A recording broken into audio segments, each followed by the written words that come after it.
정말 불길 같은 성령 하나님께서 정말 우리 안에 계셔서 우리 일상에 성령 충만하는 그런 은혜가 있었으면 좋겠습니다. 우리 찬양을 들으면서 좀 마음이 이렇게 뜨거워지는 그런 마음이 있었습니다. 여러분, 우리가 친구들이나 오랜만에 지인들을 오랜만에 만나면 이렇게 인사합니다. 별일 없었지? 잘 지냈지? 라고 그렇게 안부를 주고 받습니다. 사실 이런 질문을 하는 것은 우리가 매일매일이 그만큼 많은 일들이 있음을 알기 때문에 일 겁니다. 그래서 별일 없지? 잘 지냈지? 라는 질문은 그 상대방으로 하여금 정확한 답을 요청하는 질문이라기보다는 안부를 물으며 그동안 무탈했기를, 또 정말 염려할 큰 일이 없었기를 바라는 마음에서 묻는 질문이기도 합니다. 예배 자리로 나오신 우리 성도님들에게도 동일하게 질문하고 싶습니다. 여러분, 주 안에서 별일 없으셨죠? 예, 산부가 제일 크네요. 정말 그러셨기를 바랍니다.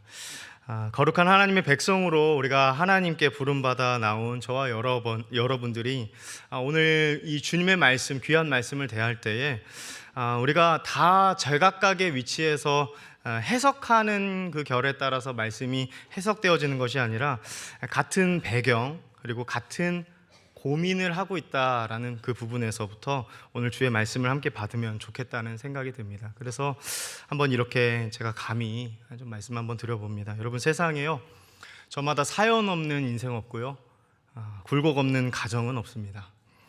우리는 이러한 공통의 배경을 갖고 있고, 즉 별일 없이 주 안에서 평안하기를 바라지만 막상 매일의 일상에 우리의 내면과 외부에 쏟아지는 쉽지 않은 문제들은 항상 마음에 품고 살아가더라는 것입니다. 우리가 가볍게 이렇게 우리 성도님들끼리도 인사하시면서 들어오셨을 텐데, 성도님들 사이에서도 사실 어떤 어려움이 있는지 잘 알아차리기가 좀 어려운 부분들이 있습니다. 그런데 깊게 교제하고 깊게 성도의 교제를 나누다 보면 어떤 분들은 지금이 오늘이 바로 고비인 분들, 하루하루가 고비인 분들이 계시고, 또 믿음의 본이 되고 헌신된 삶을 잘 살아내시는 것처럼 보이는 분들까지도 여러분 어떻습니까? 조금 저마다의 사연이 있고 말 못할 그런 기도해야 할 당장의 어려움이 있는 분들도 보게 됩니다. 단지 말을 하지 않을 뿐이고 그렇게 표현하지 않을 뿐이죠.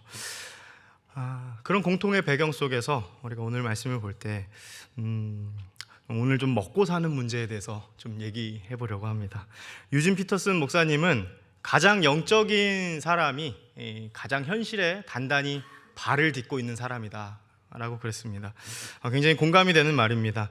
우리는 육신과 정신, 우리의 마음을 분리할 수 없고 마치 현실과 동떨어져서 우리가 신앙생활을 영위하거나 삶을 살아갈 수 없습니다. 그런 의미에선 먹고 사는 문제는 철저히 중요한 문제요, 또한 영적인 문제입니다.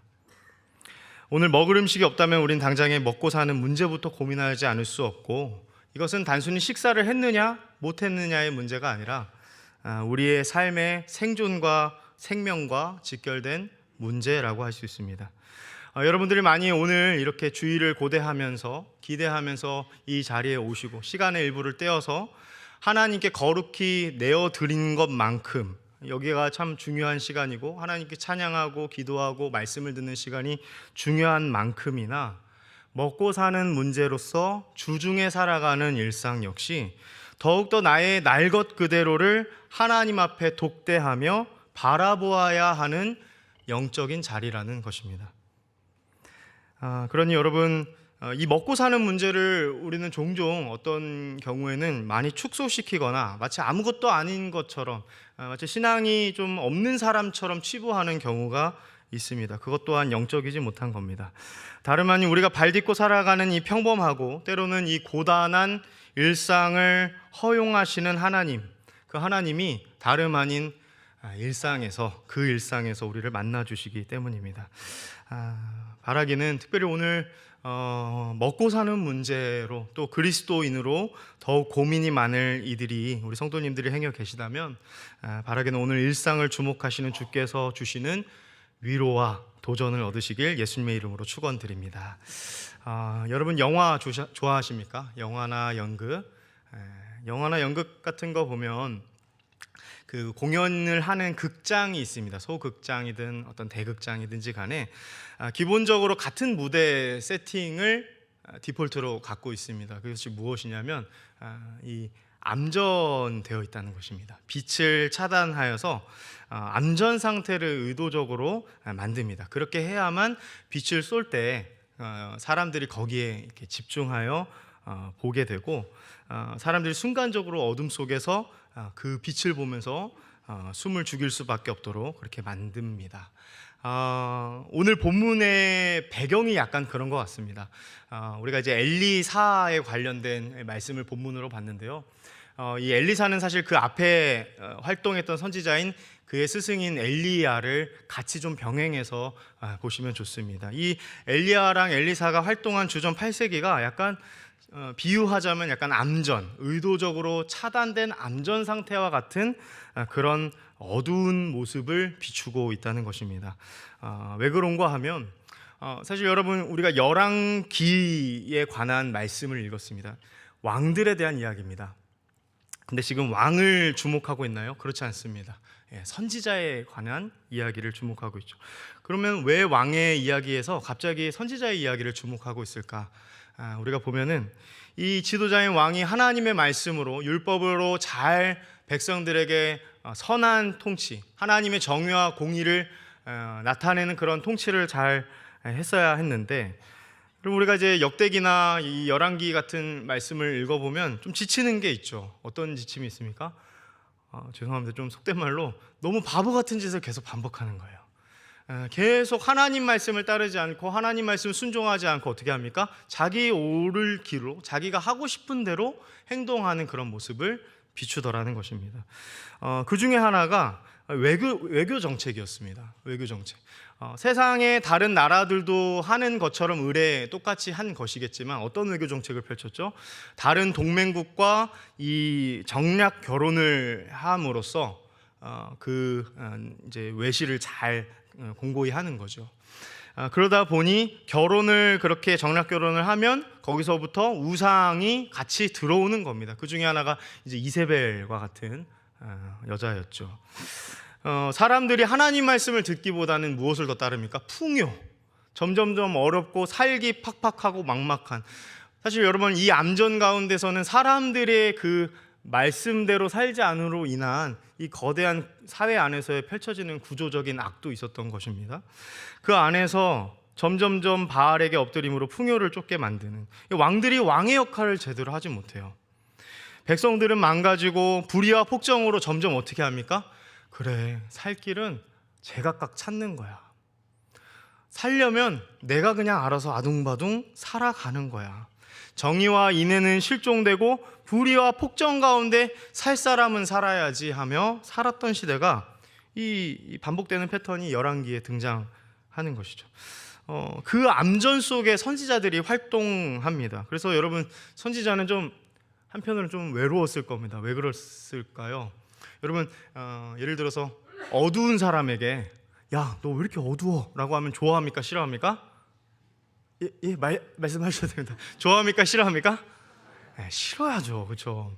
예, 그러니까 이제 마찬가지로 이 어두운 사람들, 율법의 말씀에 비춰봤을 때 너무나 깜깜하고 어둡게 된 것에 대해 어두운 것을 어둡다라고 말해야 할 사명을 가지고 나아간 선지자들이 당연히 환영을 받지 못하는 것이죠.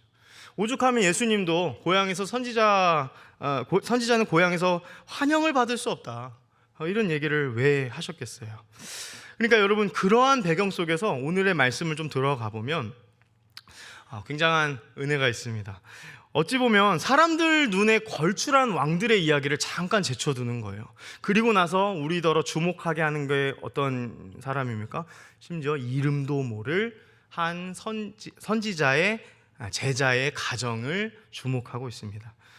요세푸스와 탈굼은 이 남자가 누구냐에 관심이 있었던 것 같아요. 그래서 열왕기상 18장에 보면은 이 아합과 이세벨에게서 몰래 이렇게 숨겨졌던 오바댜라는 의인이 있었어요. 그 폭정 안에서도 그런 의인들이 있었습니다. 그 오바댜가 아닐까, 뭐 이런 얘기를 합니다. 그런데 그렇게 알려진 게 많이 없어서 그렇게 보기는 좀 어렵고, 다만 다만 당시 이 아합과 이세벨에게서 선지자들의 생명을 자신의 목숨을 걸고 지켜주어야만 선지자들이 살 수 있을 정도의 어려움이 그때도 있었고, 지금 이 엘리사의 시대에도 크게 바뀌지 않았다는 걸 알 수 있습니다. 굉장히 지금 어려운 거죠. 1절 말씀에 또 보면은 당시 선지자 생도들이 양성되는, 그러니까 오늘날로 말하면 약간 신학교 같은 느낌이죠. 신학교라고 이해도 좋을 것 같습니다. 그 이름 모를 선지자의 제자의 이 가정에 일어난 일을 본문이 주목하고 있습니다. 우리 1절 다시 한번 같이 한번 읽겠습니다. 선지자의 제자들의 아내 중에 한 여인이 엘리사에게 부르짖어 이르되 당신의 종 나의 남편이 이미 죽었는데 당신의 종이 여호와를 경외한 줄을 당신이 아시는 바니이다. 이제 빚준 사람이 와서 나의 두 아이를 데려가 그의 종을 삼고자 하나이다 하니. 아멘. 우리가 이제 1절 한 절만 읽어봐도 지금 어떠한 상황인지 눈에 쫙 파노라마처럼 펼쳐집니다. 하나님을 경외했던 그 선지자 학교의 그 한 제자가 자신의 아내와 두 아들을 남겨둔 채 세상을 떠났습니다. 그리고 그 아내는 두 아들과 먹고 사는 문제를 해결하지 못했고, 여러분 얼마나 열심히 살았겠어요. 두 아들을 살리기 위해서. 그런데 여러분 어떻게 됐어요? 결국에는 끝끝내 빚을 지게 된 것입니다. 안타깝게도 그 빚을 갚지 못해서 두 아들을 종으로 팔아야 하는, 사실은 그 돈을 꿔준 사람이 아들을 내놔라, 종으로 팔겠다 이렇게 한 거죠.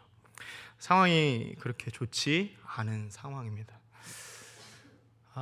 저희가 이제 일상 주중의 삶을 살아가다 보면 예수 믿는 사람들이랑 교제할 때도 있지만 예수님 믿지 않는 사람들과 교제할 때도 있고 밥을 먹으며 이야기를 할 때도 많습니다. 불신자 친구들도 우리 주위에는 많죠. 그들과 이제 이런저런 얘기하다 보면은 그런 얘기를 우리더러 합니다. 예수가 밥 먹여주냐, 믿음 생활 너무 몰두하는 거 아니냐, 믿음 생활 뭐 많이 하면 돈 벌어주냐, 뭐 이런 얘기들 저는 굉장히 많이 듣습니다. 그런데 사실은 어떤 좀 그 함의가 있나요? 물론 다 그런 건 아니지만, 다 모든 친구들 다 그렇게 묻는 건 아니겠지만 어떤 함의가 있냐면, 우리의 처지와 상황을 약간 이렇게 아래 위로 눈을 훑어보면서 읽어내려가면서 그 눈빛과 함께 예수님과 함께 같이 조롱을 받는 그런 때도 있는 것이죠. 여러분 지금 어쩌면 이 선지자의 제자 가정이 지금 그렇게 보기 딱 좋은 순간이지 않습니까? 아유, 저렇게 하나님 경외했는데 쯧쯧쯧 어쩌다가. 하나님을 신뢰하고 의지한 이 가정이 오히려 빚에 의해서 두 아들이 팔리기까지 할 상황에 놓여져 있는 것입니다. 여러분 사실 이 하나님께서는 하나님의 백성들, 하나님의 공동체, 언약 공동체 가운데는 말씀을 주셨고 그 말씀을 기준 삼아 살아갈 수 있도록 하셨습니다. 그 중에 하나 중요한 원칙이 있었는데 그것이 무엇이냐면, 다른 건 몰라도 동족끼리 서로 빚을 낸다 할지라도 생명을 절대 위하는 담보는 하지 말라 하셨어요. 여러분 이건 굉장히 중요한 겁니다. 하나님의 질서와 원칙에 따르는 언약 백성들이 살아가는 공동체는 절대 생명을 담보로 해서는 안 됐어요. 그런데 지금 어떤 일이 벌어지고 있습니까? 생명을 담보하고 있는 거예요. 내 돈 돌려받는 게 더 중요한 거예요. 신명기 24장 6절 말씀에 그래서 이런 얘기를 합니다. 맷돌은 절대 담보를 잡으면 안 된다. 여러분 왜 그랬을까요? 맷돌과 그 윗짝은 잡지 말래요. 이거는 왜 그러냐면 생존의 필수품이기 때문에 그래요.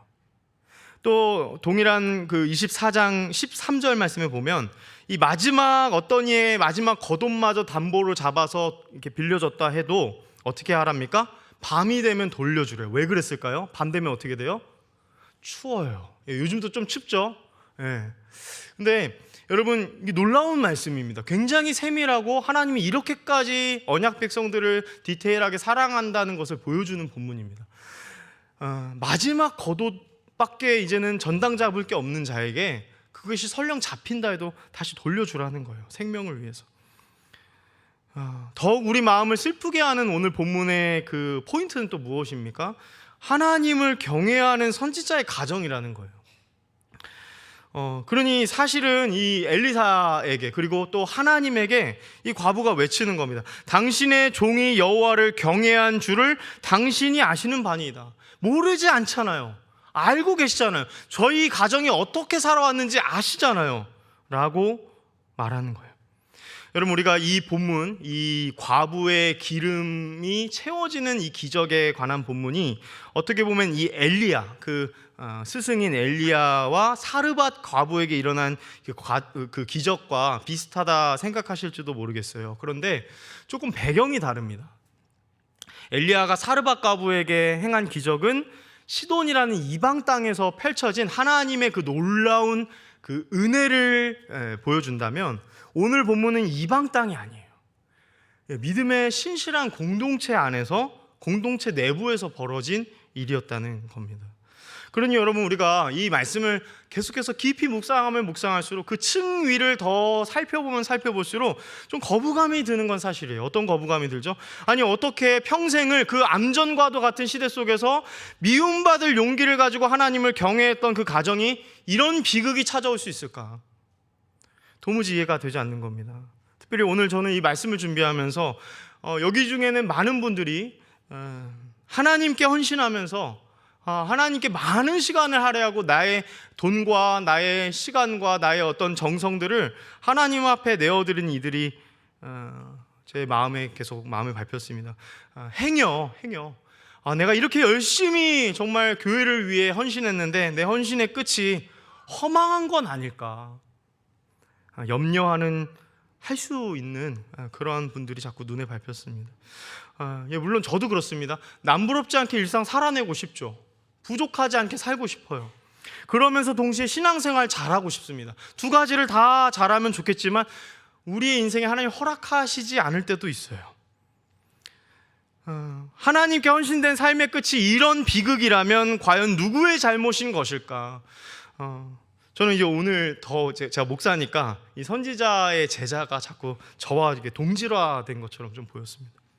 내가 죽으면 우리 가정은 어떻게 될까? 저는 매일 고민합니다. 누구의 잘못일까? 이렇게 먹기 살고 힘든 어두운 세상인 것을 모르지 않기 때문에 그러면 이것이 내 잘못이라고 한다면 나의 잘못이 내가 주의 일을 선택하기보다는 먹고 사는 문제에 조금 더 내가 신경 써야만 한 오롯이 나의 책임인가?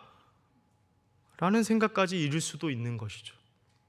참 쉽지 않습니다. 여러분, 우리의 현실을 봅시다. 우리의 현실, 우리의 일상에서 일어나는 일들을 봅시다. 경제적인 어려움이 있죠. 관계의 어려움이 있죠. 나의 개인적인 어려움이 있습니다. 육신이 아프고 싶어서 아픕니까? 예기치 않을 때 아픔이 옵니다.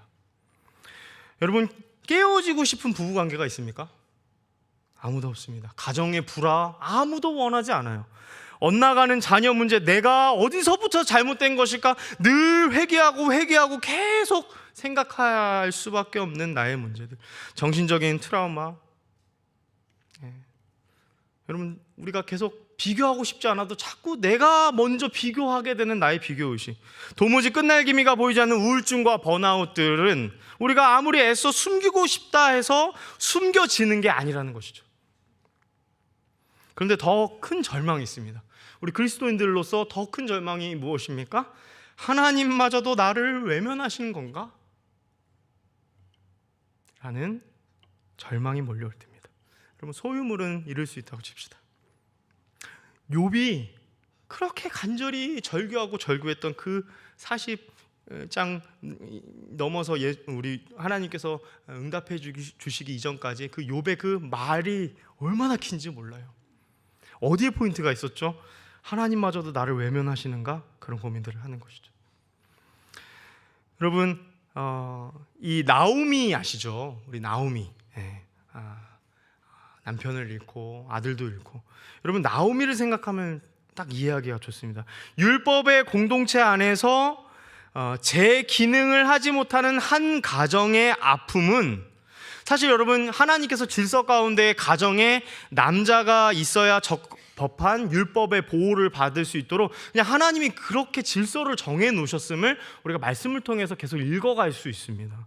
하나님이 그렇게 구약의 말씀에 곳곳에 그렇게 해놓으셨어요. 그런데 두 아들까지 종으로 잃게 되면 이 과부는 누구에게 손을 벌릴 수 있는 겁니까? 아무도 없는 거죠. 절박한 겁니다. 주를 경외함이 후회로 바뀌고 하나님을 원망함이 조금씩 생겨날 때 우리 역시도 똑같이 그럴 수 있는 거예요. 어떤 소망과 희망이 나에게 남아있는가? 뭐가 남았지? 라는 것을 묻지 않을 수 없게 되는 겁니다. 그러면 하나님께서 그러한 마음을 가진 우리에게 어떻게 말씀하시나요? 이어지는 말씀을 한번 살펴봅시다. 1절의 이야기를 들은 엘리사는 돌연 그 과부에게 남은 게 도대체 무엇이 있는지를 묻습니다. 여러분, 무엇이 남았다고 하죠?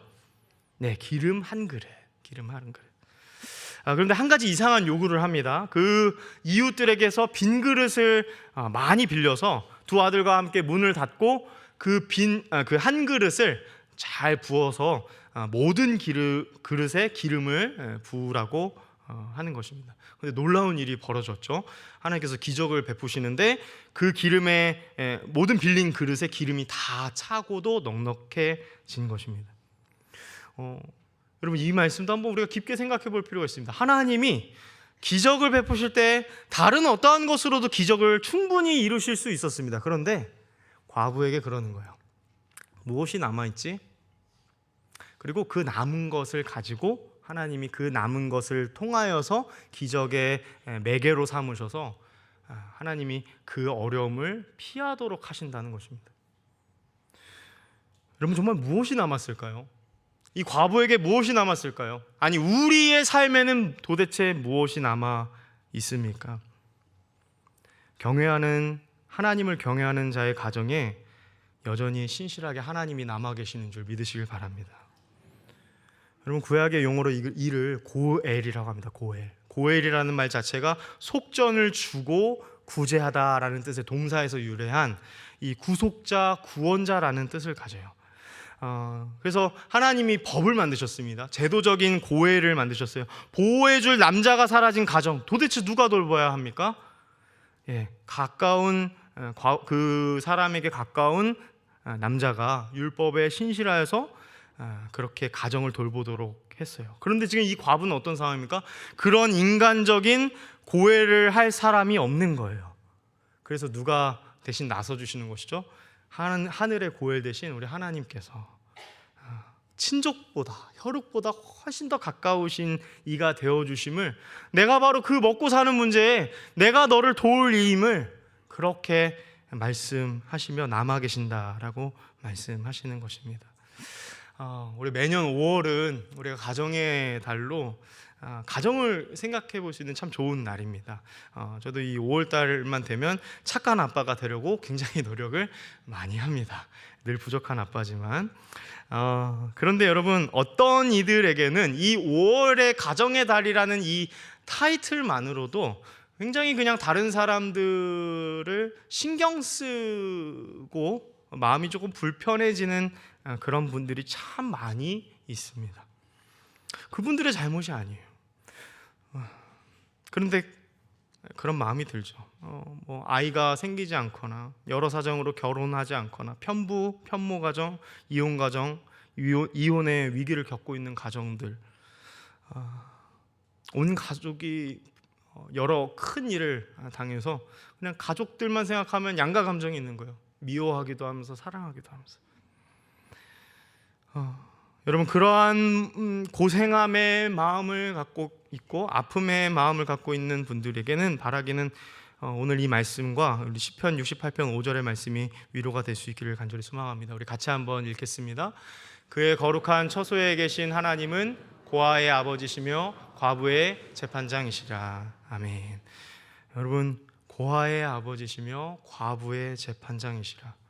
아무도 남아있지 않는 것 같은 그 상황 속에서도 정의와 공의를, 그 율법의 보호를 받지 못할 과부에게도 하나님께서는 친히 재판장 되어주신다 말씀하시고, 그 두 아들의 아버지의 빈자리를 채워줄 오늘 이 과부로 표현한다면 그러한 하나님이 되어주신다라고 말씀하시는 것입니다.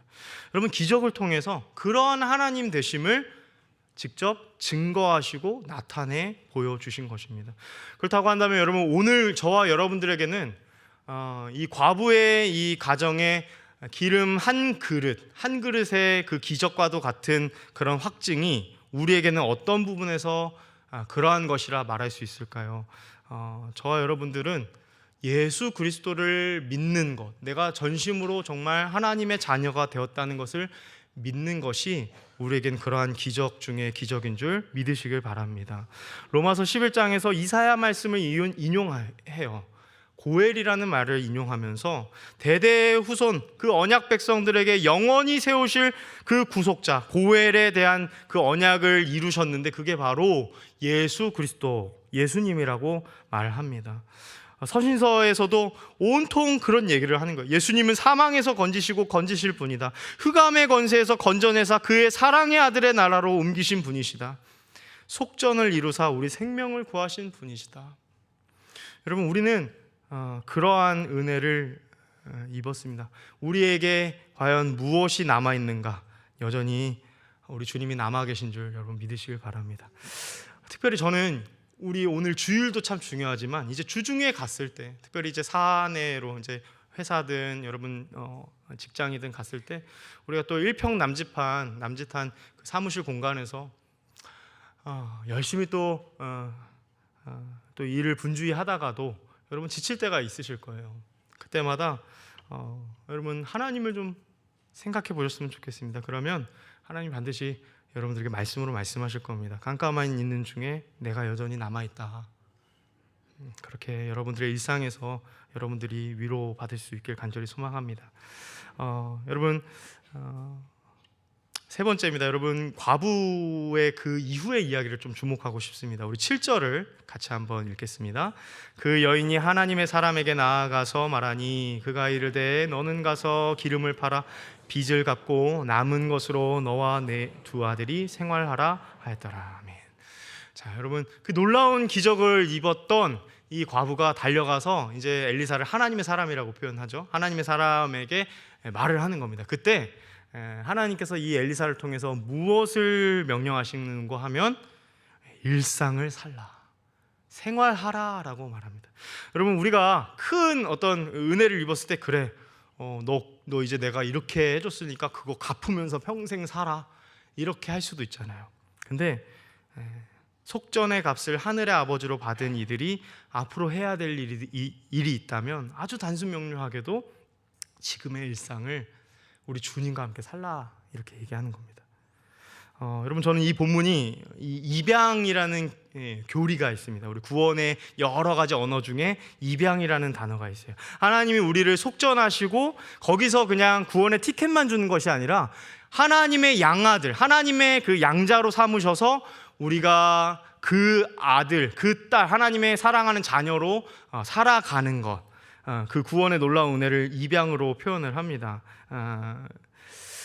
그게 조금 겹쳐서 보이더라고요. 왜 그런가 하니 이 두 아들이 사실은 이제는 그 빚에 의하여서 종으로 팔려갈 뻔했던 그 인생이 이제는 그렇게 하지 않아도 하지 않아도 되게 되었잖아요. 근데 그때 똑같은 일상을 또 살았을 거예요. 그런데 제가 이제 거룩한 상상력으로 기대하기로는 그들이 아마 자신들을 구원해 주신 하나님을 주목하면서 일상을 살지 않았을까. 완전히 달라진 일상을 사는 것이죠.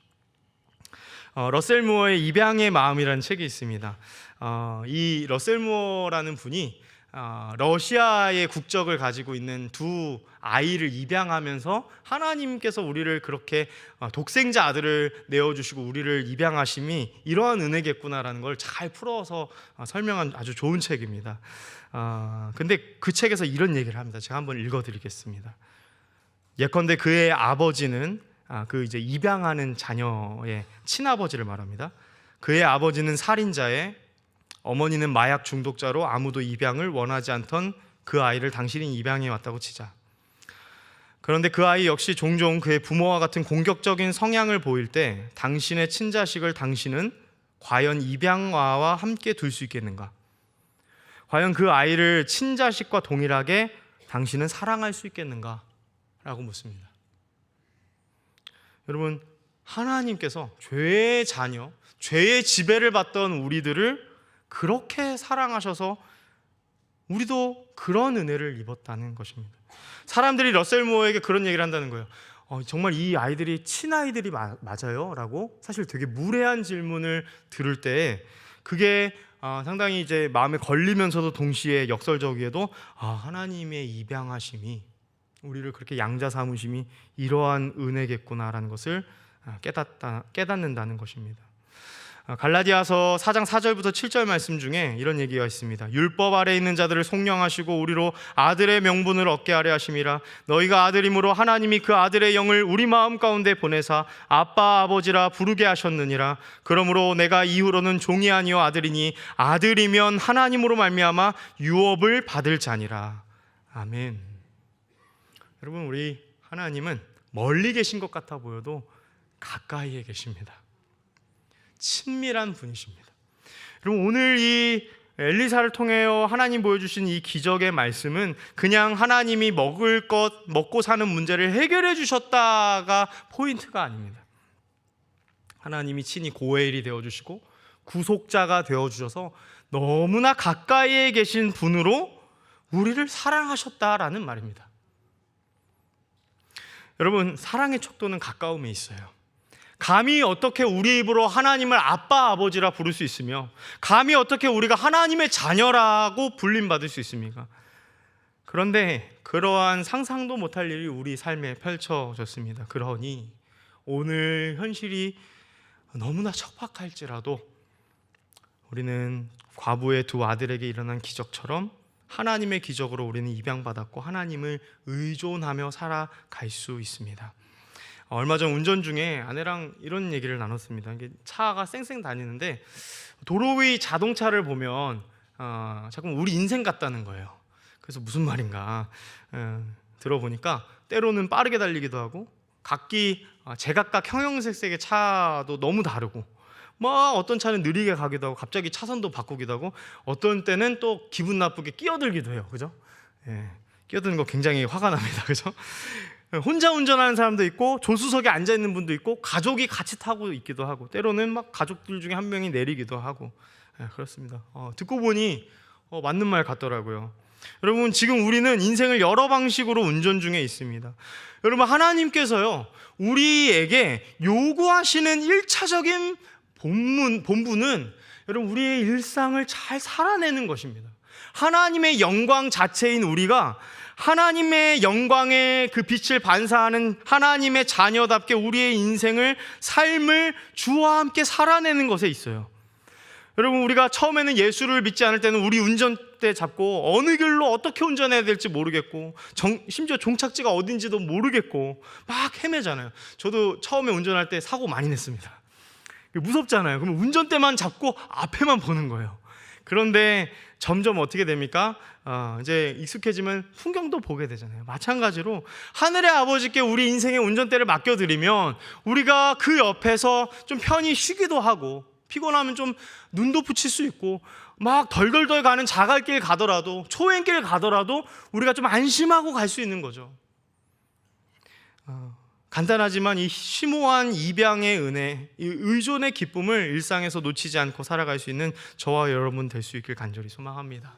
말씀을 맺습니다. 우리 그리스도인들에게 있어서 삶에 가장 바뀌지 않는 부분, 저 포함해서요, 가장 취약한 부분이 어디 있습니까? 주중에 우리 일상입니다. 여러분, 일상도 하나님이 구속하신 줄 믿으시길 바랍니다. 이 생명과 직결된, 먹고 사는 이 문제, 이 생명과 직결된 우리의 주중이 끝까지 바뀌지 않는 구역이 되어서는 안 되겠습니다. 마치 정리할 수 없는 것들을 모조리 끌어다가 들키지만 않으면 되는 그런 창고 같은 방이 되어서는 안 돼요. 그런 방 하나씩 있으시죠?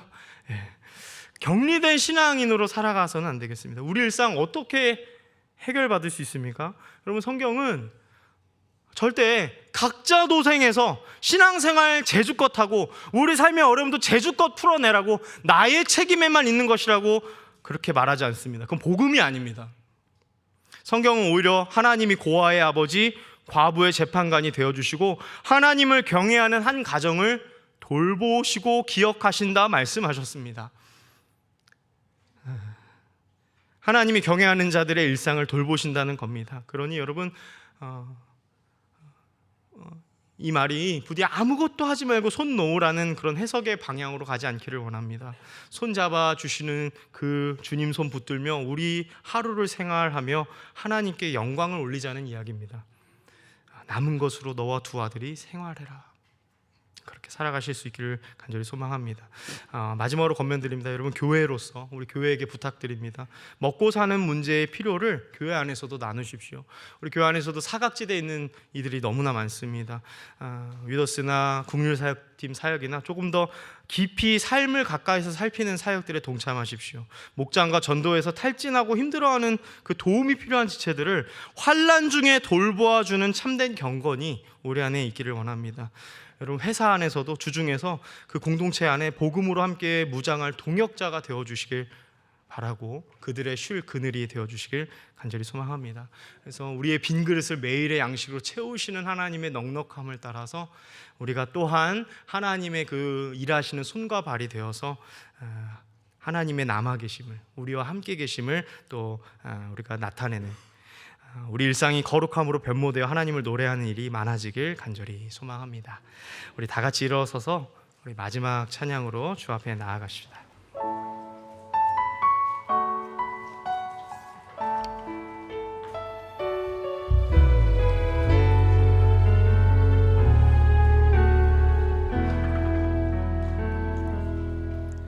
믿음과 삶을 살아내는 실력이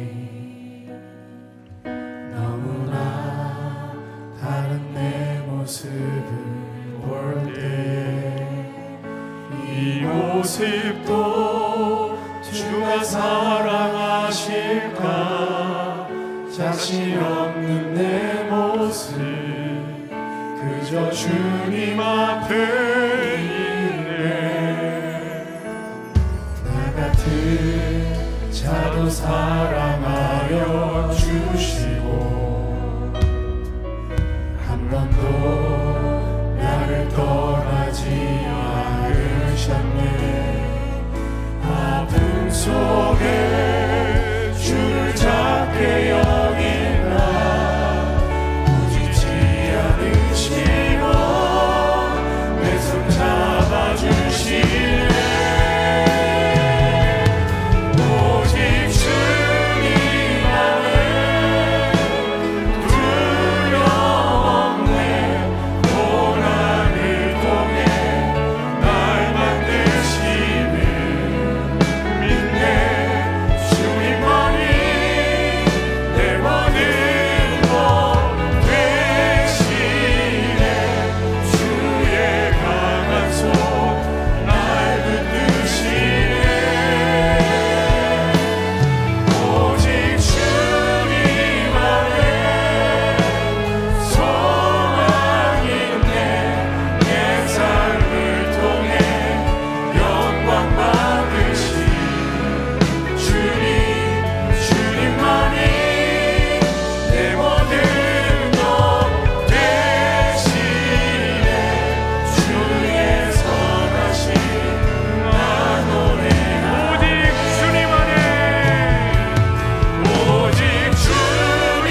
전능하신 아버지 하나님, 필요 적절하게 도우시고 시시때때로 위로하시며 격려하시며 안아주시는 주님이신 것을 지난 시간들을 통하여 경험함으로 고백하게 됩니다.